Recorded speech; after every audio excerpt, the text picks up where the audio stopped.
ডাঙৰীয়াৰ যি মন কী বাত অনুষ্ঠান আছিলে, এই মন কী বাত অনুষ্ঠানতো আমি ভেদুৱাটি গড়মাৰি যি ৱাৰ্ড আছিলে, সেই ৱাৰ্ডত সন্মানীয় পঞ্চায়তৰ প্ৰতিনিধিসকল, বহুতৰ কাৰ্যকৰ্তাসকলৰ লগত তাতে শ্ৰৱণ কৰিছিলোঁ।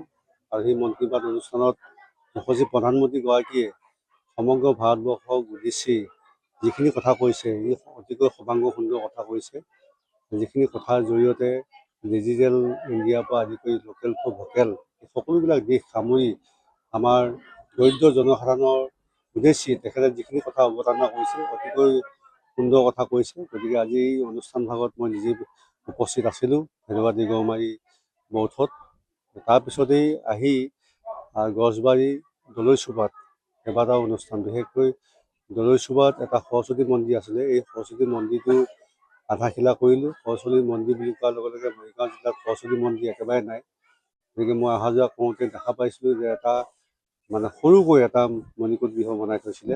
গতিকে ৰাইজক মই অৱগত কৰিছিলোঁ যে সৰস্বতী মণিকূট ভাগ বনাই দিয়াৰ কাৰণে ব্যৱস্থা গ্ৰহণ কৰিম। এনেকৈ আজি প্ৰায় দলৈচুবা আৰু আমাৰ ৰজাগাঁও এই এলেকাটো আহি আধাশিলা অনুষ্ঠান আৰম্ভ কৰিলোঁ তিৱা সাহিত্য পৰিষদৰ আবণ্টিত পুঁজিৰ জৰিয়তে।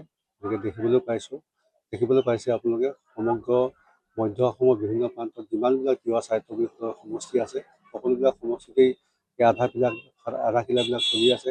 মই সকলো ঠাইলৈ যাব পৰা নাই, সকলো ঠাইতে মই আমন্ত্ৰণ লাভ কৰিছোঁ। সন্মানীয় কাৰ্যবাহী সদস্যসকলক মই দায়িত্ব অৰ্পণ কৰিছোঁ। যিহেতুকে ইলেকশ্যন সমাগত, গতিকে ইলেকশ্যন সমাগত প্ৰাক মুহূৰ্তত আমি আধাশিলাবিলাক কৰি কামবিলাক সুচাৰুৰূপে পৰিচালনা কৰিবৰ কাৰণে সন্মানীয় EM আৰু আমাৰ যি সদস্য আছে সকলোকে মই দায়িত্ব অৰ্পণ কৰিছোঁ। লগতে যিসকল দায়িত্বশীল ব্যক্তিয়ে দায়িত্ব লাভ কৰিছে কাম কাজখিনি কৰাৰ ক্ষেত্ৰত, তেখেতসকলকো মই সুচাৰুৰূপে কামখিনি সমাধান কৰিবৰ কাৰণে মোৰ ফালৰ পৰা পৰামৰ্শ আগবঢ়াইছোঁ। গতিকে এনেকৈ আমি তিৱা সাহিত্য পৰিষদৰ জৰিয়তে বিভিন্ন এলেকাত, আমাৰ তিৱা সাহিত্য পৰিষদৰ বিভিন্ন এলেকাত যিবিলাক আধৰুৱা অনুষ্ঠান প্ৰতিষ্ঠান আছে, এইবিলাক কৰিবৰ কাৰণে প্ৰয়াস কৰিছোঁ।